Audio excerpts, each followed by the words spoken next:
All right, so we're now in the second part of this lecture where we're defining and measuring poverty on a more technical level. And so we want to lay out how the U.S. Census Bureau actually goes about measuring poverty so as to release the official poverty estimates on a year-to-year basis. And so we had noted at the outset that we're taking an economic view of poverty.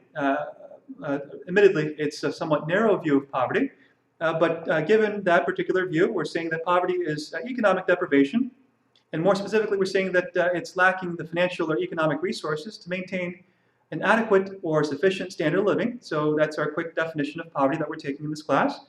And then I just want to offer up another view of poverty, and this is by Adam Smith, who is often credited with being the founding father of our capitalist system. And so this is Adam Smith speaking in the 1770s. And he notes that poverty is whatever the custom of the country, and I'm adding emphasis on those terms, custom of the country, so as to suggest that it's something that might change over time. And so whatever the custom of the country renders it indecent for people even of the lowest order to be without, he says, right? So my example changes from year to year, but according to Adam Smith, poverty might be where you have a certain custom. So if it so happens that everyone nowadays is moving towards having not necessarily a tablet, but the larger smartphones, or what some people call the phablet. So if everyone seems to have a phablet and you don't have a phablet, then according to his definition, you might be considered poor. So it's something that changes over time, is what Adam Smith was noting.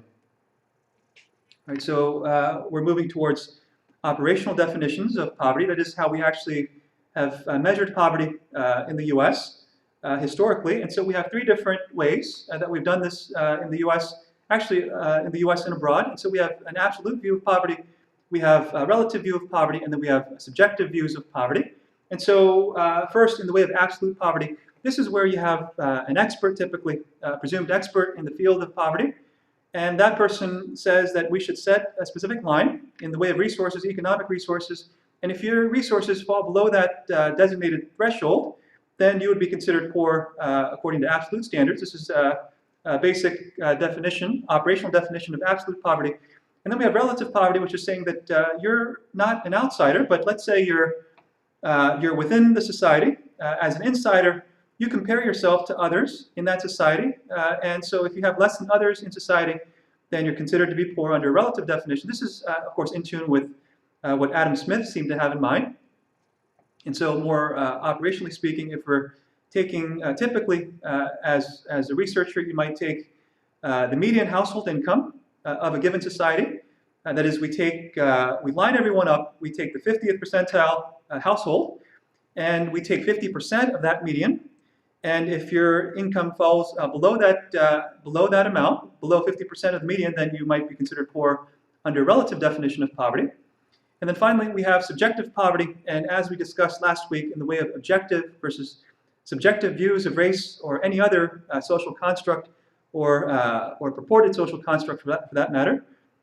Subjective is what you have in your own mind. So if there's a survey out there and you have researchers asking people how much income might you or your family need to get by, and whatever you note in the way of your response to that survey question, that would be a subjective view of poverty. That is, it's just a product of your own individual consciousness as opposed to some objective reality behind that notion of poverty. Okay, so we have three basic operational definitions of poverty. Now, why do we want an official measure of poverty? Well, this is another case, I think, of preaching to the choir here. You could probably think of various reasons off the top of your head why we actually want to measure poverty. So certainly, if assuming that poverty is in fact a concern, right? So for most social work students, that is in fact one of the deeply held concerns in the profession. And so if we're trying to assess the extent to which we've made some progress in the fight against poverty, we certainly want to monitor what the extent of that poverty is over time. And so also we want to draw some attention to the issue. And so every year the poverty numbers get released by the U.S. Census Bureau in September. And so it's another way to draw attention, especially for policymakers, to the extent to which we've made some gains in the way of addressing poverty. And then we also have not necessarily the poverty estimates, but we have the poverty thresholds that we use for purposes of determining eligibility for the various public programs. And so we adapt those thresholds and call them poverty guidelines. And so we have different uses for the different estimates, for the poverty estimates, the poverty thresholds. And so I'm just noting some of the different arguments here for why we actually keep track of poverty, the official estimates, and also the poverty thresholds. All right, so if this were a face-to-face class, I might break off the students and ask you guys to think about this little exercise here. And so, hypothetically speaking, let's say we have a family of 3, and we're based in Chicago, let's say, and you have one parent, you have a single parent with 2 kids. I just know here, just by way of example here, a 10-year-old girl and then an 8-year-old boy. And if you were to estimate how much that family needs in the way of rent, so how much that family needs for rent and utilities, I'm just thinking about basic needs here, right? And then let's say we want to estimate how much that family might need for food, another basic need of a family, and then whatever else you think that family might need to get by, and just consider the different components that we've included here, and come up with an estimate. We might have our own sense, our subjective sense of a poverty threshold, or what a family might need to get by here in Chicago. And so keep that number in mind if you've gone through this exercise with me here. Keep that number in mind as we compare it to what the actual thresholds are, and I'll be announcing those pretty shortly here. All right, so just a quick note about the history of poverty measurement in the U.S. We first started measuring poverty on an official basis back in the 1960s, and this was done by a researcher named Molly Orshansky, and she was working not at the Census Bureau. The Census Bureau is the official entity that actually measures poverty today, but she was working at the Social Security Administration, and she was conducting some research on the elderly and seeing how much the elderly need in the way of food and how much they spend on food and such. And so it was sort of incidentally that she came up with our very first official poverty estimate. And so what she did was she basically took various budgets that were set out by the U.S. Department of Agriculture in the way of how much families were spending on food. And then there was some research at the time that laid out a simple fact that most families were spending about 1/3 of their entire budget on food. And so given those different food budgets, she just simply took a low-cost food budget, a USDA food budget, and she multiplied that cost by 3 to come up with our very first poverty threshold. And then she took estimates of how much families in the U.S. held in the way of resources, and she assessed those resources against that threshold that she had determined to come up with an official poverty estimate of exceeding 20% in the U.S., which is at an all-time high, even compared to what we've done in the past few decades. And so the all-time high estimate that we've come up with was basically Molly Orshansky's very first estimate of 22.1%. And so this was the very first time that we recorded poverty, and so we've been using her method. And so by we, we're talking about the U.S. Census Bureau. And so aside from the history behind the poverty measurement, we're setting out here how the U.S. Census Bureau actually goes about measuring poverty. And so first off, there's 4 different components here that we want to note. So similar to how Molly Orshansky had developed the very first poverty estimate, or estimated poverty, back in the 1960s, there are different considerations here. The U.S. Census Bureau needs to think about the type of resources that should be counted. There's lots of different choices, right? So you can count income. Should we count assets? Should we count near cash? There's a lot of things that you could count as a researcher working at the U.S. Census Bureau, and so that's one consideration. And then you have to think about, well, whose resources should we count? Not just what resources, but do we count the resources of just the individual, or just maybe a couple, or do we count the entire family? Do we count other people living together in a particular under same roof?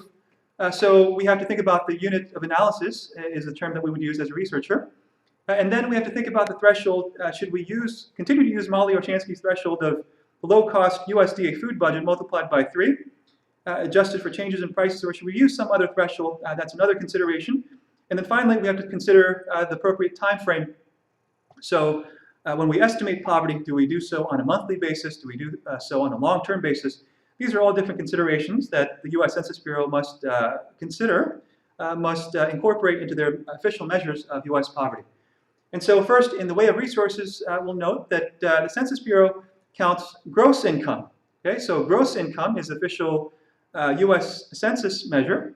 And by gross income, we're talking about pre-tax, pre-transfer income. Okay, so before any sort of taxes or government transfers. And so all the things that we might consider in the way of transfers, right? So food stamp benefits, okay? So your SNAP benefits, your near cash benefits, your tax credits, all of those things that potentially could be counted when estimating poverty. The U.S. Census Bureau doesn't count any of those resources. And so we have another class of expenses here, or resources. So things like non-discretionary expenses, namely in the way of child support payments, those resources that might be garnished by the court system, for instance, in the way of child support payments or alimony payments, that's not counted, right? So that amount of just non-discretionary expense that might be taken away from your gross income, that's not counted. So it's before that transfer is what the U.S. Census Bureau is counting when they're assessing resources against a threshold. And so recall that the second consideration here was about the unit of analysis, the appropriate unit of analysis. And so what they use is family income. So the Census Bureau will take not necessarily individuals, but they'll take anyone who's living under the same roof and who's related by blood, marriage, or adoption. Okay, so they'll count the mom's income, the dad's income, and anyone else under the same roof living together. Anyone else's resources, they'll count those resources. And so if we're thinking about households, so unrelated individuals, so let's say you're in a dorm and you're trying to estimate poverty as a researcher at the Census Bureau, you're not going to count each college student's income together. You're going to separate out all the individual sources of income when you're estimating poverty. That's what the Census Bureau will do. Other institutionalized populations, for example, the elderly in nursing homes, they'll count all of those resources separately for each individual. Okay, and so one quick note. So on your slides, you might note that it used to be that we would ignore same-sex unions, so we wouldn't count the resources of a partner under a state that doesn't recognize marriage or same-sex marriage. But of course, with the Supreme Court ruling over the summer, next year, when the Census Bureau estimates poverty, they'll need to count same-sex marriages. So couples and same-sex marriages, they'll need to count those resources together because that would fit the definition of marriage now as of 2015. Now, when we think about the threshold, we've simply adapted Molly Orshansky's threshold over time. And so that USDA food budget that Molly Orshansky used, that low-cost food budget, adjusted for changes in prices, we've kept that throughout the years. And so note that we have different thresholds for families of different sizes, and also based on the age of the household head. So whether you're older than 65 or younger than 65, we make that distinction in thresholds. And more importantly here, I want to note some of the criticisms of the threshold. So this is, we're using a threshold that was developed in the 1960s, and so there are researchers who say that it's really outdated. We really should come up with a new threshold, namely the assumption.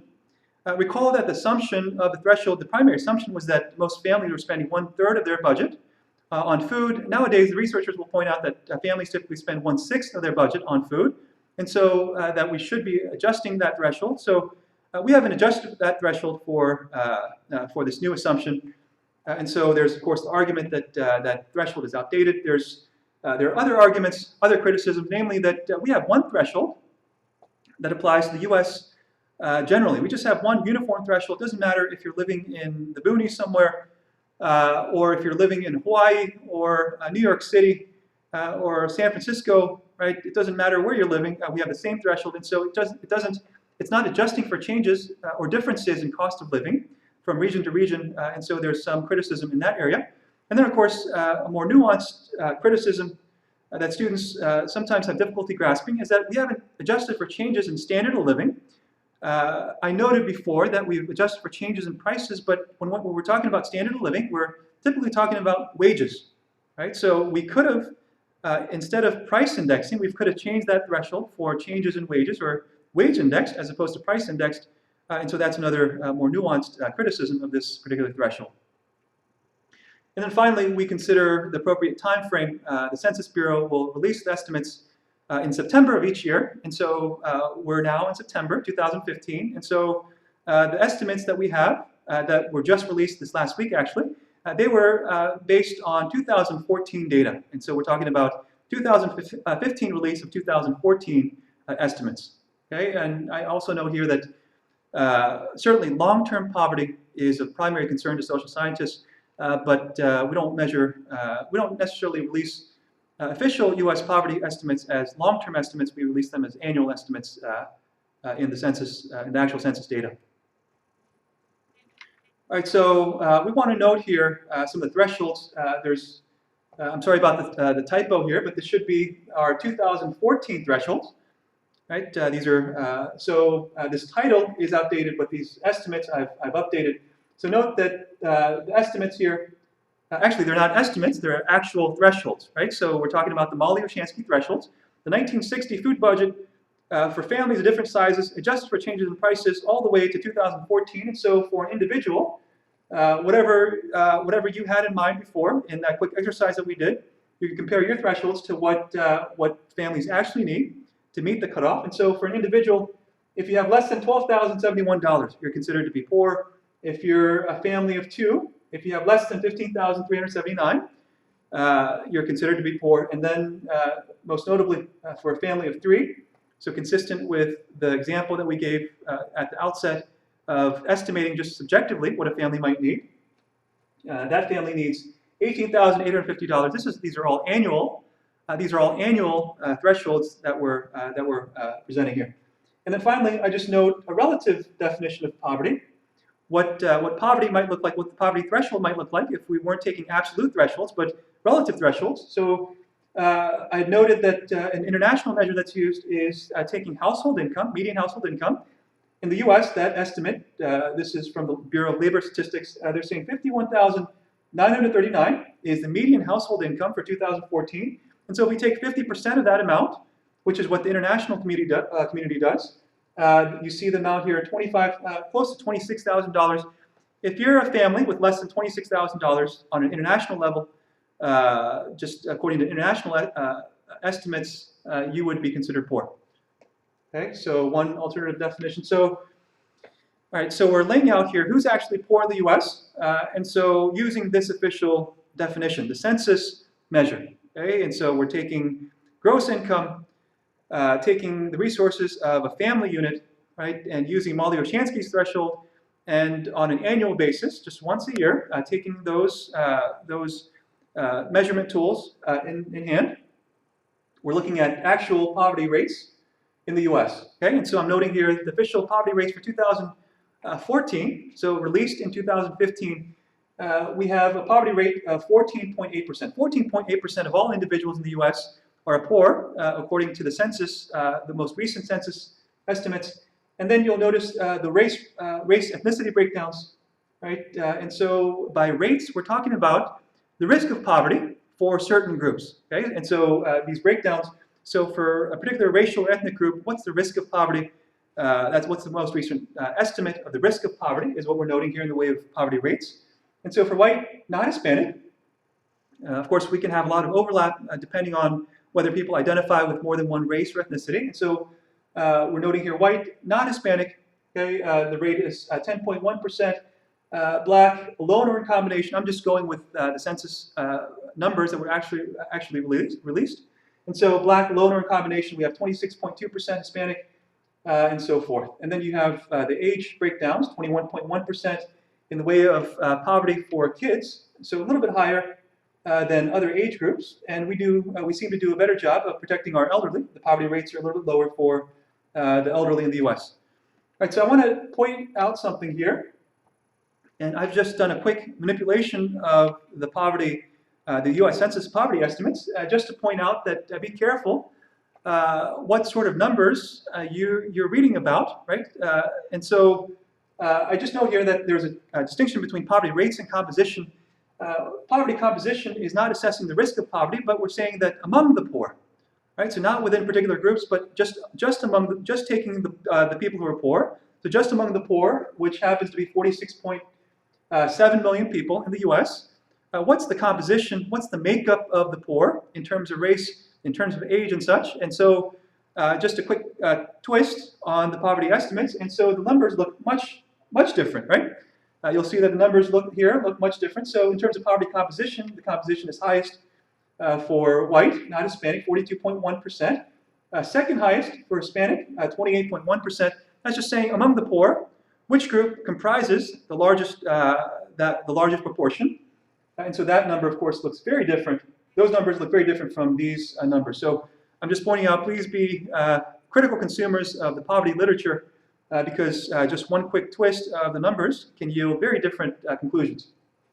So you'll notice here, we just have, most of our population is in fact white or Hispanic, and so these numbers will reflect that population demographic. Okay, and so you'll notice the composition rates for the different age groups as well. Much different picture than what we saw here. Okay, all right. Finally, we're just taking a look at poverty and comparing poverty to the most recent, the official 2015 release compared to the most recent estimates. And so we'll note that this 14.8%, it's not an all-time high. I noted that Molly Ushansky back in the 1960s, when she first started measuring poverty during the War on Poverty era, it was at 22%. That's the highest recorded estimate that we have in the US. And then we have the numbers of people living in poverty, 46 point, it's really closer to 46.7 million. That is, in fact, an all-time high in terms of the absolute number of people living in poverty. And of course, that might be due to just a population increase. All right, and so I'm noting here just the recent trend. 2010, we were at a recent high of 15.1%, and then down to 15%, and then down to 14.8% as of 2013, 2014. It was 14.8% in both those years. So no significant change, just a slight decrease from our recent high, 15.1%.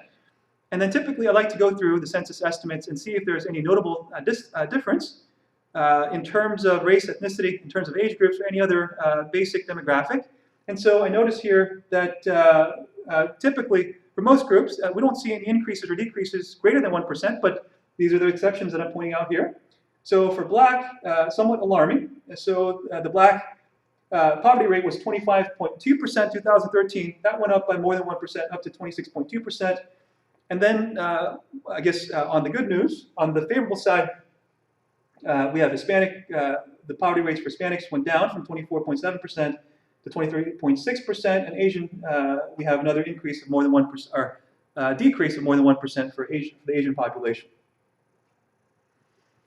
All right, so one last point here about the official poverty estimates and thinking about poverty just on a broader level across time and across different national contexts. And so first here, we're looking at poverty across the different decades.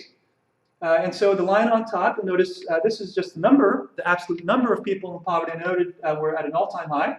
And so that's actually 46.7 million. Right, this is 2013, 2014, we had 46.7 million people.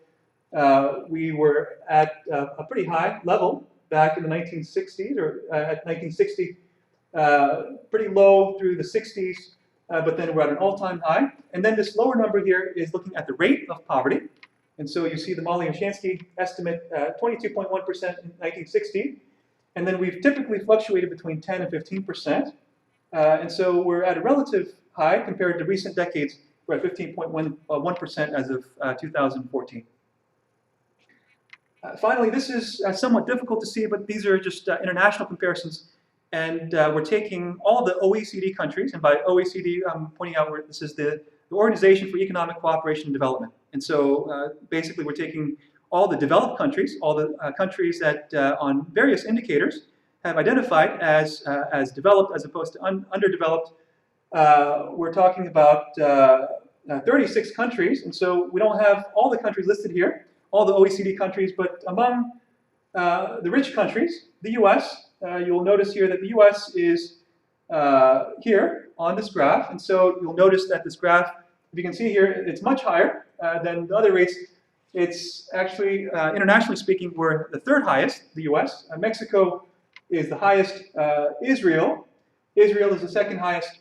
And then the US is the third highest among the rich countries around the world. All right, so that concludes the second portion of this lecture, and then we'll make our way into the last section of this lecture where we talk about poverty and dependency, or the work effort, and what we've done historically as a policy matter to address those issues simultaneously.